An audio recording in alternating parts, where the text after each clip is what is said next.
Good morning, good morning, good morning. Whoa, and happy birthday to you.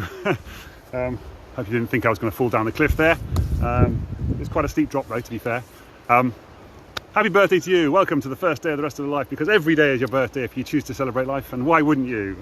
Even if it's not your real birthday, we have 3 people whose real birthdays it is today, and in a minute we are going to be talking about how language can make your life easier. Even the fact of saying happy birthday to you with a smile on my face, and then wishing you a happy birthday, and saying every day is your birthday, and even saying welcome to the first day of the rest of your life, is all language that's helping you to make your life a little bit easier and better. Hello viewer, by the way, thank you very much for viewing me. Happy birthday first of all to, well, you, the viewer, obviously, because it is the first day of the rest of your life, but also to Marcia, James and Paul, whose real birthdays it is today. So let's all wish them a happy birthday by blowing out the candles on our cake, and a little breathing exercise I like to do every single day. So here we go. Breathe out 1 candle, blow out the 1 candle. Breathe in 5 through your nose. Put this hand on your heart, hold for 5 while you light the candles on your left hand, and then blow out the candles on your left hand. Feel the breath on the tips of your fingers while you do that. It takes all the thoughts away from your head and onto your fingers, and it helps you to overcome anxiety and negative thinking. Gets oxygen into your blood, allows you to think more clearly because you're getting oxygen into your lungs. It's such a better way of living your life with a smile on your face. Plus, you're wishing yourself a happy birthday, and that's just making life a little bit more fun for you as well. And wishing these people here as well. And if you want to know what the other 5 of these are and how this can help you to change your life from a more positive way, I have a Create Happy process, or Create Happy in 5 minutes a day process, which you can download for free. Just let me know and I'll send you a link to that. Right, so how can language make your life easier? Well, we've already given you one example as to how that can happen, by just saying positive things on a regular basis to yourself, and thinking positive thoughts to a certain extent. Now, thinking positive thoughts doesn't always work, and I'm going to explain a little bit why about how that does sometimes can be negative and can make you feel actually worse if you're not careful. However, what I want to talk about is, well, not what I want to talk about, some of the things, examples of things, which came out of an email I got from my friend Jo Happiness Howarth this morning. Actually, was one of her trainers actually posted it on there, and she was talking about, I will do X, Y, Z. I will lose weight, for example. I will, I don't know, make more money. And she said, how about you just change the will to willing? I am willing to lose weight. I am willing to make more money. Because again, it shifts that thinking from it's something that I'm going to do in the future, and something that maybe feels difficult right now, to something that I'm going to work at, something I'm willing to do. I'm willing to put the effort into to become this person, or become this, or have this thing in the future. And that can just be a bit more of an empowering way of thinking about what you're doing. So instead of will, replace it with willing. So I will do X, Y, Z, or I am willing to do X, Y, Z. So I will forgive this person. I am willing to forgive this person. So it doesn't mean you have to forgive them right now. It means you are willing to work on a process that will allow you to forgive them in the future. Makes it just a little bit softer, a little bit easier to cope with, and stops your blockages coming up, your automatic, don't want to do it, it's hard, it's difficult, all that kind of stuff. Because all change is difficult. But we can make it easier by making it easier on ourselves to make the changes that we want to make, that we choose to make, which then leads us on to very much to should versus choose. I should lose weight. I should forgive this person. No. Instead of that, saying I choose to forgive this person. I choose to lose weight. It's a different way of thinking about it, a different way of looking at it. And it takes back control as well, rather than should, which often means it's somebody else's idea, somebody else's way of thinking you're imposing on yourself, or somebody else is imposing on you. I should make more money. Whereas you're saying, I choose to make more money. This is my choice. It's my decision. It's what I want to do. I'm choosing this path, as opposed to somebody else saying, I should go this path. So for example, coming up here, you can't really see it for now, and I'll probably, if I can think about it, I'll do it at the end. It's quite a little sort of narrow little path around the side of this. I'm up against the side of a church on top of a hill here, by the way. Oh, by the way, I've done most of my videos from down here. Oh, you saw me down in that cove down there a few weeks ago. It's Cheyenne Beach. And then I quite often do them from the other side of what it's called the windy corner over there. And then the beach I did yesterday is just the other side of big rock over there. So just for context's sake, I suppose. But somebody should say, oh, you shouldn't go up there. You shouldn't go up that little dangerous path. It's quite windy.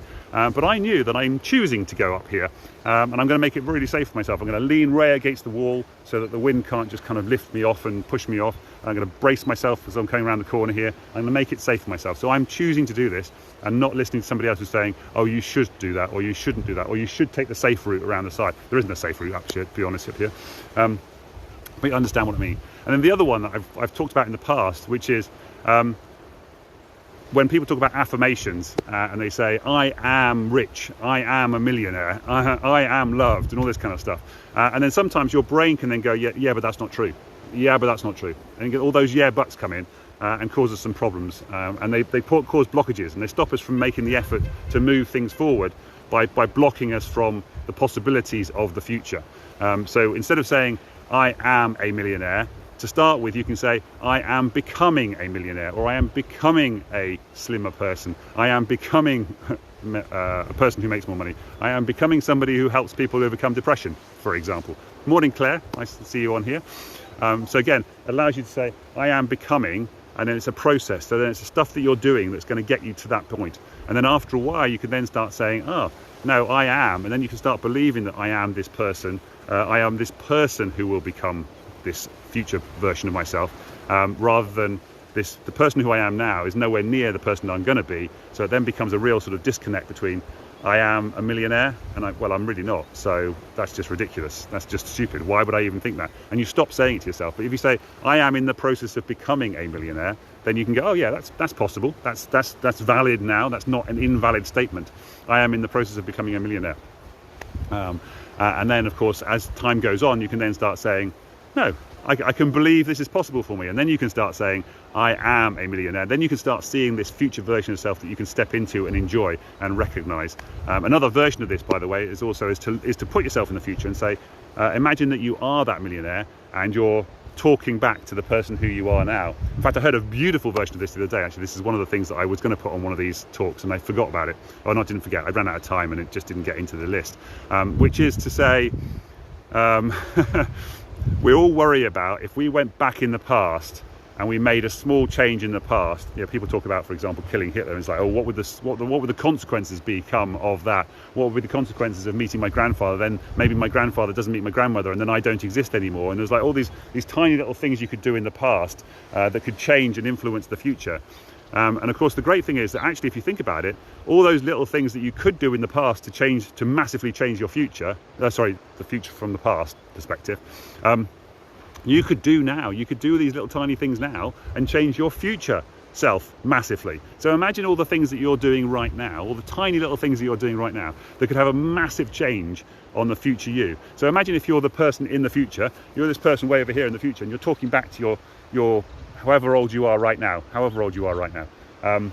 coming back to you and you're saying, if you were the 80-year-old version of yourself now and you're coming back to talk to the person who you are right now, what would you say to that person? What would you say to the person who you are right now if you're the 80-year-old version of yourself coming back to talk to you and chatting to you about saying what you should do with your life and what you should do with your life, what you could choose to do with your life, and the tiny little changes that you could do in your life now that could massively affect things in the future. So that future version of yourself could be a completely different person if you made some tiny little changes now.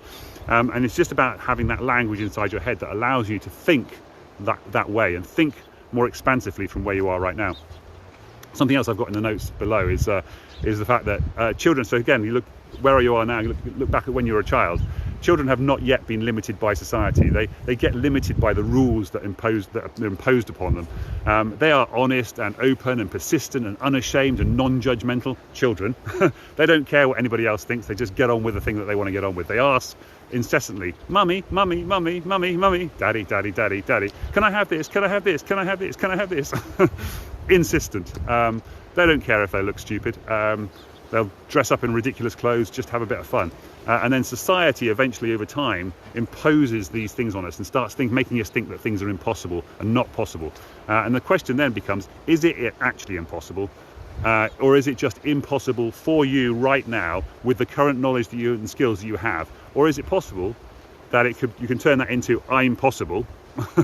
I know a lot of people say impossible, just take the I am at the beginning and change it into I'm possible instead. Or more specifically, of course, can it become possible if I'm willing to choose to give it a go? So give these things a try. And there's an interesting thing there. It was one of those things. So I was going to say before, if you can think of any more of these examples of languages where you can make it better, try is one of those things. A lot of people say that there is no such thing as try. The classic Yoda statement: do or do not. There is no try. I always take a little bit of exception to that, because there is a try. There is a I'm at this point now, I am going to try and do this thing. I'm actually going to do this thing, but then I'm either going to succeed in this thing or I'm going to fail in this thing. But failure is not necessarily a fail either. It's a learning experience. So what of course Yoda is getting to is like there is no try. You either do it or you don't do it. there's no thinking about doing it. It's the classic thing of I've heard this other one before. It's like there's 4 frogs on a stick, and 3 of them yeah, actually the actual story is 3 of them decide they're going to jump into the water. How many are left on the thing? There's 4 frogs on the stick, and 3 of them decide they're going to jump in the water. How many are left on the stick? Well, there's still 4, because they've only decided. They haven't actually jumped into the water. It's a little bit of sort of thing. So 4 frogs on the stick, and 3 of them have decided to try and jump into the water. They've decided they're going to try and jump in the water. How many are left on the stick? None, because they're just trying. They're thinking about it. They're not actually doing it. But if they actually did jump, and say the water was like a foot away, for example, and they're thinking, oh, I'm going to try and jump into the water, rather than just jumping straight into the damn water, because that would be obvious. It'd be very easy. But if they have to jump like a foot to get into the water, they're going to try and jump into the water. So then they jump, and either they're going to make the water or they're not going to make the water. And so they're going to jump far enough to get into the water, or they're not going to jump far enough in the water. So they are trying until they then either succeed or fail. So there is an element of that to the whole process. So anyway, there you go. And then the final little point on here, which is very cool, comes from a guy who set up a company to go and mine on the moon, which is a very cool concept as well, who has this concept of there being unlimited potential in the universe. If you think about the universe as a whole place, rather than just the Earth or just your society or just your town that you're in right now. And he says, we often ask about whether the glass is half full or half empty. Half full or half empty? I suppose it's like that. Full or empty. Is it halfway? Is it half full or half empty? And then the question then becomes, why be limited by the glass? Why not have a jug? Why not have an ocean? An ocean of water. How much water is there out there? Loads of water out there. And I'm going to flip the camera around now, because it's a good time to end. So I'm going to send you the love. Send your love into the world. Have a lovely day, whatever day it is today. Tuesday, isn't it? I think, yes, it is. Happy Tuesday. And now I'm going to flip the camera around and show you what's going on here. So obviously we've got the harbour side over here. We've done a live from down on the beach somewhere. Where is it? No, it's over there anyway, so I can't figure out that. Yep. And then here we have the ocean, like loads of ocean. And then I'm going to show you the where I'm actually standing. Let's flip the camera around so you can see. So there is a bit of a steep drop down here. And then if I come around the corner here, this is where I climbed up. You can see this is a little dangerous coming around the corner there. Earlier on, I was saying some people would say, "Oh no, you shouldn't climb up there because it's a bit dangerous with the wind." And I'm like, well, I'm going to choose to do it anyway. It doesn't really matter. I am going to do that, do that thing. Cool. Anyway, that's all from me now. Take care, guys. Have a lovely day, and I will see you tomorrow with a better luck. I'm not sure where I'm going to be tomorrow, but I do like this position. I wish I'd kind of discovered this earlier on in my time in Ilfracombe, because it's a nice view. I'm out of the wind, because the wind comes typically from that direction, and there's a really, really good signal on my phone as well. It's fantastic. Take care, guys. Bye for now. Love you all. Bye for now. Look how much ocean there is.